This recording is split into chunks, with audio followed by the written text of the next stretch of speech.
and bounce it to Hamby, and so now that'll be that. So the Indiana Fever come into here after losing 3 of their last 4. There is no way. Right at the end of the game, you should be on top of it. You telling me you're not paying attention to when some hands touch that ball? Come on, man. And then to reward them with the timeout, like, fam, that's crazy work. Look, Caitlin Klein, like, what is going on here? She's like, no. Look, Caitlin ready to run the floor, fam. She's like, no. What is this, man? The Indiana Fever just survived the wildest, messiest, most nerve-shredding win of their season, and it almost got stolen from them. With just a 1-point lead in the dying seconds, the refs somehow handed the LA Sparks multiple extra lifelines.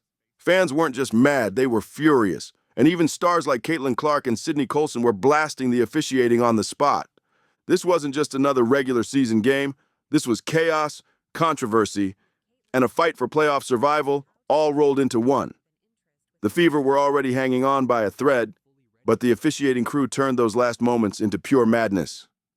Now the big question is, how in the world did Indiana still escape with a W? And could this win end up rewriting the entire season's storyline? Because let's be real, those last seconds felt endless. Officially, it was only 3.9 seconds of game time, but the refs managed to drag it out like an eternity, practically daring the Sparks to snatch the win. The Fever were clinging to a razor-thin 76-75 lead. The Crypto.com arena was rocking, tension was sky-high, and everyone knew this wasn't just about one win. It was about playoff positioning and pride. Indiana came in sitting 6th, while LA lurked just 2 spots behind them. One single possession could flip the entire playoff race upside down.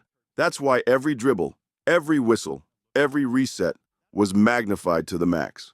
Put 0.1 on the shot. 0.1 on the shot clock, fam. What are we doing? What are we doing, man? I mean, this is nonsense. How do you even have time to do anything? How do you even have time? And instead of letting the drama play out naturally, the refs kept stepping in.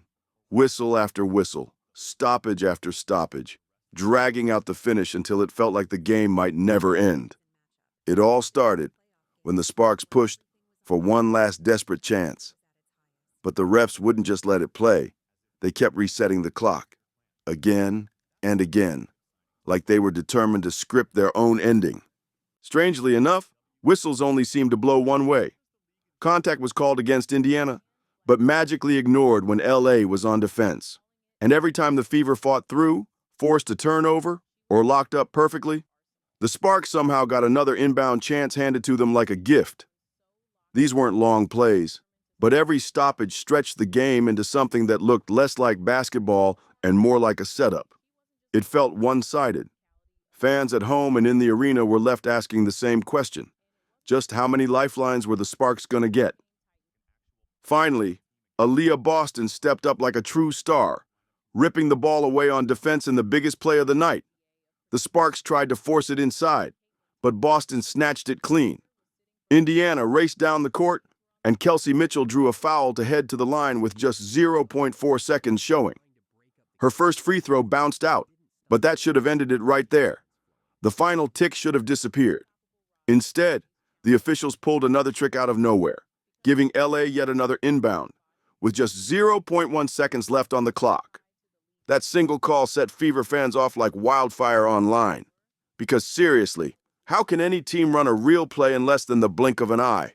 And, whenever she sees you with the 2 black eyes, she smiles in a way because it just exemplifies your toughness. Do you feel tough in these kinds of situations with these 2 black eyes? I mean, that's what people keep telling me. Every time she sees me, she smiles and then she says, "I'm so sorry." I'm like, "You don't need to be sorry. This is what it is." And when I'm playing, like, I forget about it, and then I go and look at the mirror. I'm like, "Oh shit, they're still there." So yeah, I don't really think too much about it because I don't necessarily feel them all the time. Yeah, and you're still able to see completely fine? Yep. Right. Nothing's changed. And here's the thing. This wasn't just paranoia. Around the league, fans have been screaming about bizarre finishes all season. Questionable timing resets, soft crunch time fouls, endless trips to the replay monitor. The WNBA's officiating has already been a circus, and Indiana felt like the latest victim. Social media instantly blew up with clips of that 0.1 inbound, blasting the league for embarrassing itself once again. How do you even run a play with that kind of clock? It made no sense. But somehow, the Fever refused to fold. No matter how many extra lives LA was gifted, the spark still couldn't cash in. Aaliyah Boston held her ground like a wall at the rim, swatting away their last desperate attempt. The ball bounced harmlessly aside, and this time, finally, the buzzer was real. It felt less like a basketball game and more like a trial of endurance, testing how much nonsense Indiana could survive before earning their win. The refs fueled chaos all night, but in the end, grit and toughness carried the Fever across the line. And let's not forget the circumstances. How does a team missing its superstar and 3 other rotation pieces still walk out with a win that reshapes the playoff race? That's exactly what Indiana did in LA. Caitlin Clark was out again, not cleared to return. Sophie Cunningham was missing too, taking away one of the Fever's most trusted scorers. Sydney Colson? Out. Ari McDonald? Out. Both guards who normally bring speed and ball handling were nowhere to be found. Then there was Lexi Hull, walking onto the court like a warrior, rocking 2 black eyes from a brutal collision in the previous game. Just glancing at the lineup sheet before tip-off, most people wrote Indiana off immediately. No Clark, no Cunningham, no depth at guard. The assumption was obvious. LA finally had the perfect chance to bury Indiana's playoff dreams. One common theme in the WNBA is how poorly officiated these games can be. The lack of competence from the people wearing the striped suits. Every time I watch a WNBA game, a thought crosses my mind when it comes to the officials, and that thought is, how much money do you have on this game? But the Fever weren't reading that script. They came to rewrite it. Colson and McDonald are usually the shields that protect Kelsey Mitchell from carrying the entire point guard load. Without them, it looked like a nightmare mismatch waiting to happen. But basketball doesn't always stick to the script. And one veteran refused to let the story end badly. She picked up the pen herself and wrote a brand new chapter at LA's expense. Odyssey Sims, a name that's traveled across the league, even once stamped on a Sparks jersey back in her younger days. But on this night, she came back as their worst nightmare. Sims torched LA with 21 points, slicing through lanes to the rim like they weren't even there. And when Indiana needed ice in their veins down the stretch, Sims delivered every drop, scoring the final 5 points herself and shutting the door on LA. That clutch finish wasn't just buckets, it was a dagger. Indiana outlasted the Sparks and even outlasted the referees, proving once again that experience and composure win when chaos tries to take over. And then there was Aaliyah Boston, the foundation, the rock, the franchise anchor, who looked unstoppable once again. Her box score didn't just read points and rebounds, it screamed dominance. Boston ruled the paint defensively, forcing LA into awkward, rushed shots while ripping down boards even against double teams. On offense, every time the Fever slowed down, she bailed them out with hard screens, tough post play, and second-chance opportunities that broke LA's spirit. But Indiana's toughness wasn't just about stars. Lexi Hull, battered with 2 black eyes, still played heavy minutes like a soldier. She dove for loose balls, sprinted back on defense, and hit a cold-blooded 3 when the team needed it most. Bruised, swollen, and fearless, Hull was the heartbeat of Indiana's grit, showing LA and the refs that nothing could break this squad.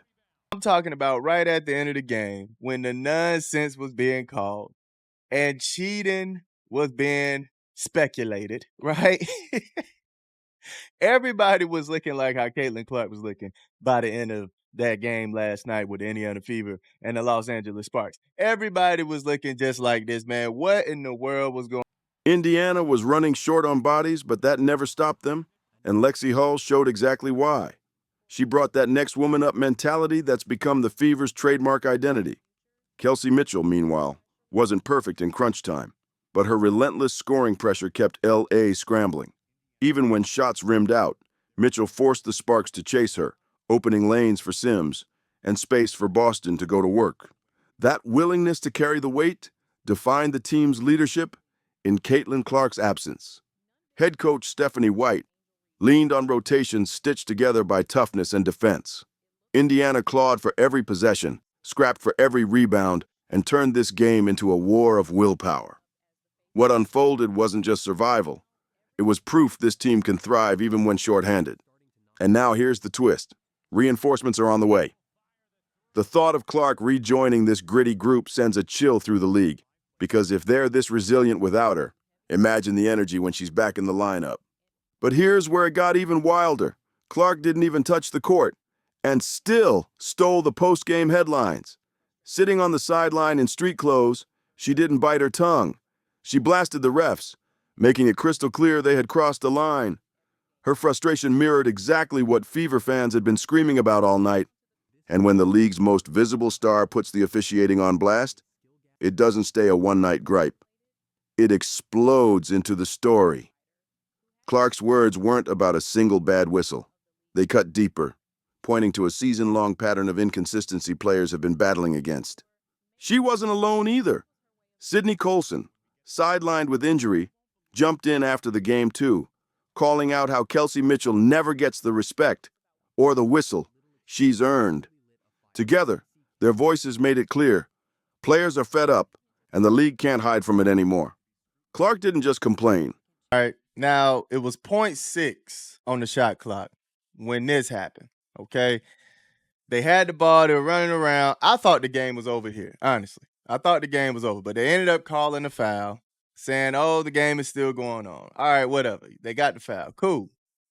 So Kelsey Mitchell, she goes to the free throw line, right? And she missed both of them. Now, I think Kelsey Mitchell should have made both of them, all right?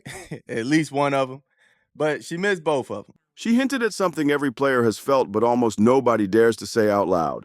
When referees stop protecting players from obvious hard contact, it doesn't feel like basketball anymore.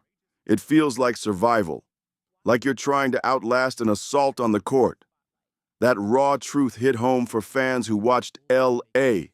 get away with a level of physical play that bordered on reckless. Her words, alongside Sydney Colson's, flipped the entire storyline upside down. What should have been remembered as just another wild finish turned into a league-wide conversation. Is WNBA officiating straight up failing one of the most important parts of the game? Fairness?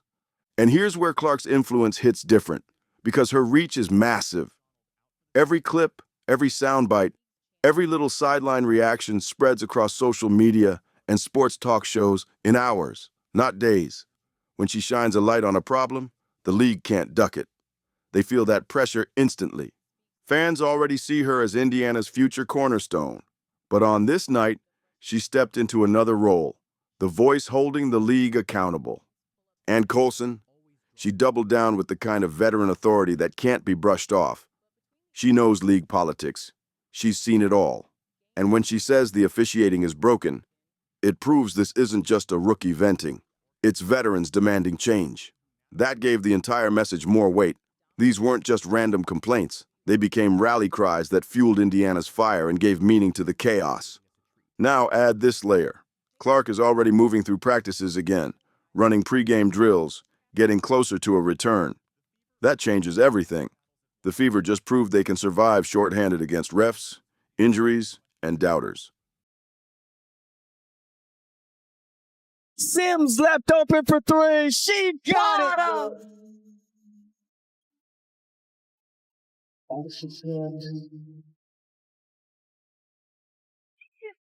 Offensive rebound. Sims the runner. Here's Howard. Shovels Sims right at the doorstep, and she gets it off the window. 3-on-3 the other way. Sims the take and finishes the lefty layup.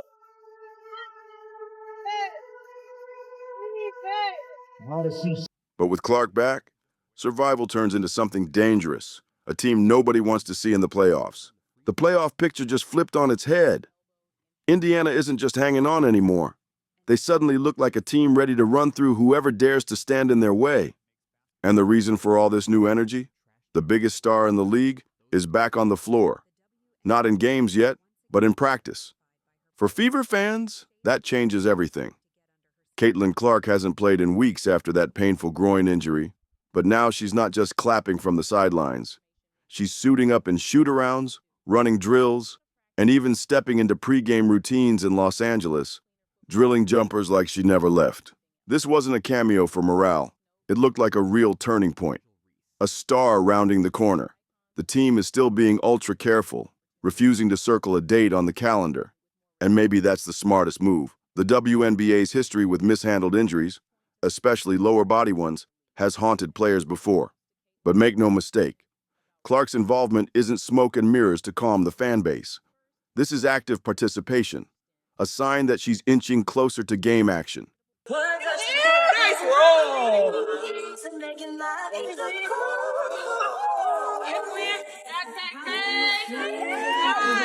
Fans can feel it too. One comment online said it best, "She is back."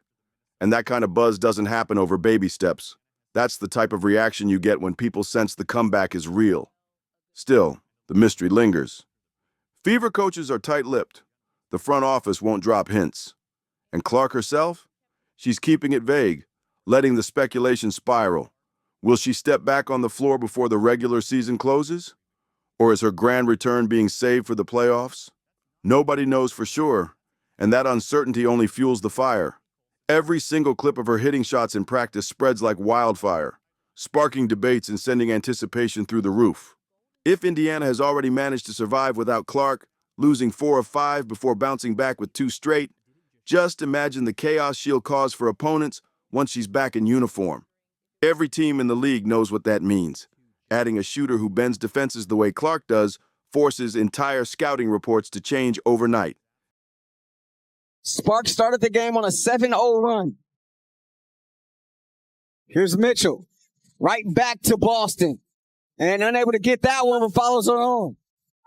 Cameron Brink and Ray Burrell going to be checking in next time there's a stoppage for LA. Here's Turner in traffic, and she gets it up off the window. Beautiful pass from Boston. 7 on the shot clock. Mitchell turning the corner. Jump stop in the lane, loses the ball. Brink throws it right to Boston. Easy layup. And it's not just about spacing the floor. It's her vision, her instincts, her ability to lift teammates in the tightest moments. Indiana built resilience during her absence, but plugging a generational creator back into the lineup doesn't just help. It supercharges the whole system. We've seen it before. Playoff runs flipped upside down when stars returned at just the right time. An underdog suddenly becomes the storyline nobody saw coming. Clark fits that mold perfectly. A comeback that could tilt the postseason in ways nobody is ready for. A healthy Clark isn't only about points on the scoreboard. She's a force of morale. Her presence alone reminds that locker room they aren't scraping for survival anymore. They're chasing something bigger. And the fans? Every glimpse of her sends the internet into meltdown. A clip of her hitting jumpers in pregame racks up thousands of shares within hours. Feels good. Got the pants, got the charms, necklace, zipper, everything. That's how much gravity she carries, even without checking into a game. Now mix that electricity with a Fever roster that's already proven it can battle through adversity, and her return stops being just another addition. It becomes pure fuel. Indiana already showed they can endure. With Clark back, they might show the league how high they can actually climb when the playoffs begin. This win over LA wasn't flashy, but it spoke volumes. Indiana was tested to the breaking point, shoved around by bizarre officiating that baffled everyone watching, yet still found a way to protect their playoff path. That matters more than any box score. It proved they can take chaos, controversy, and pressure, and still stand tall. So the real question is this: is the WNBA being held back by poor officiating? Because fans deserve better, and players do too. The Fever's win in LA wasn't just about staying alive. It was a statement. We have a deep team that a lot of people, a lot of players on our team could be playing and they're not. And that's a tribute to our depth, certainly, but also sometimes everybody wants to play, right? And I think the selfless nature of this group just can't be overstated. And that's why we're able to be in positions like this, that we're able. They showed the league that no amount of whistles, no wave of injuries, and no stacked odds can bury them. This team has grit in its DNA, and now the timing couldn't be more dangerous for everyone else in the playoff race. Because here's the scary part. Indiana already proved they can take punches and keep moving forward without their biggest star. Now imagine them with Clark back in the mix.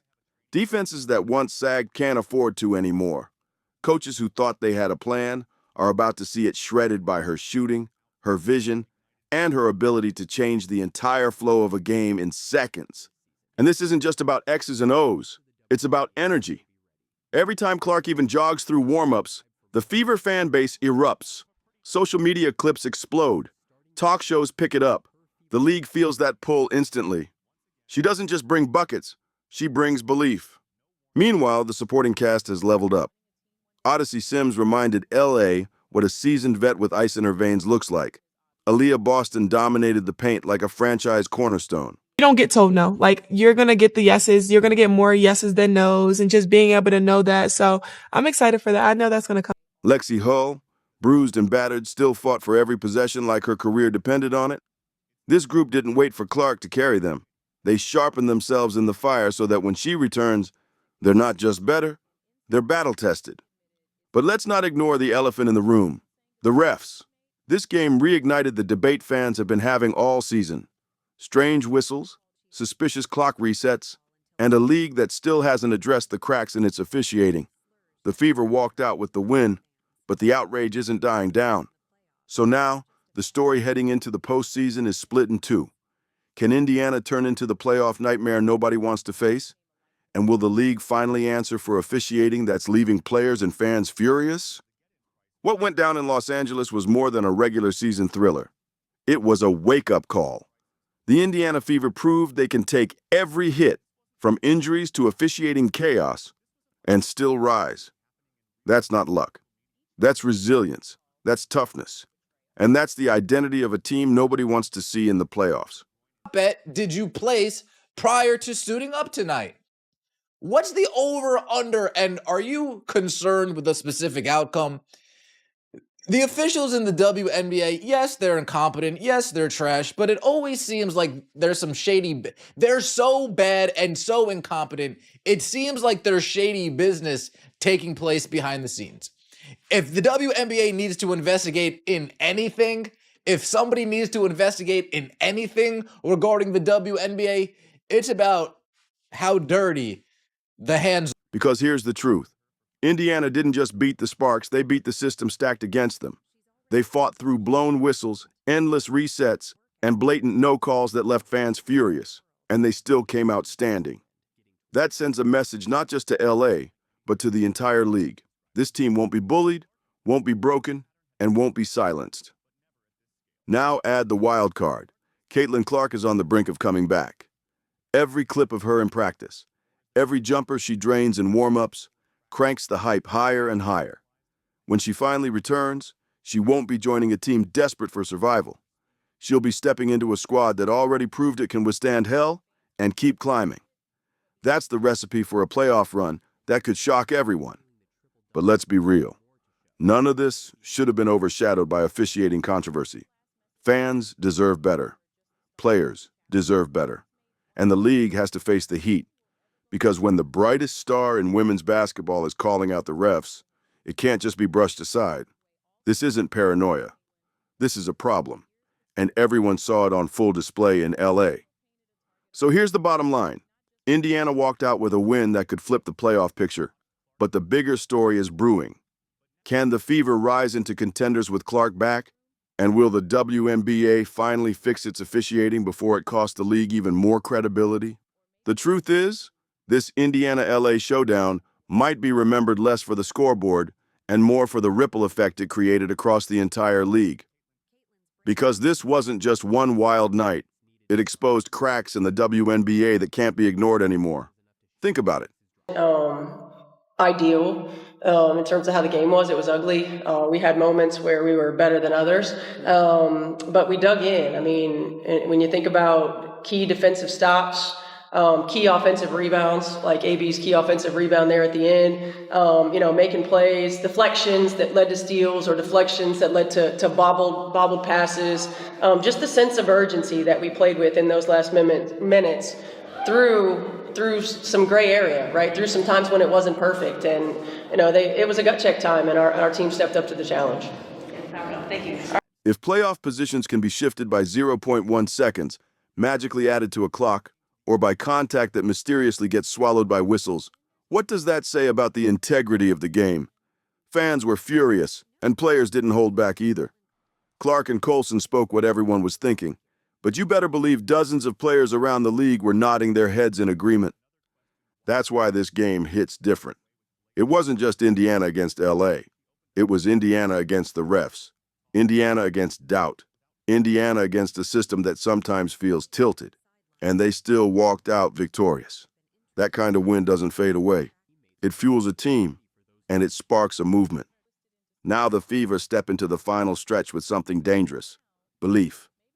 They survived missing their superstar. They endured injuries, bruises, and a black-eyed warrior in Lexi Hull throwing herself across the floor. And soon, they'll get Clark back, a player who doesn't just score points but flips the gravity of the entire league. Opponents know it. Fans feel it. The playoffs could become the proving ground where Indiana doesn't just compete, but changes the conversation around what this franchise is capable of. And at the same time, the league is sitting on a powder keg. Ladies!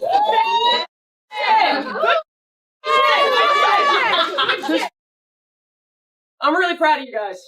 That was an ugly, hard-fought win.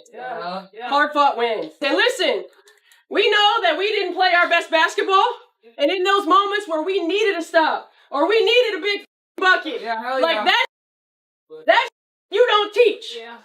And y'all got it. And y'all got it. So again, marrying our energy effort with our execution. Okay, that's our journey.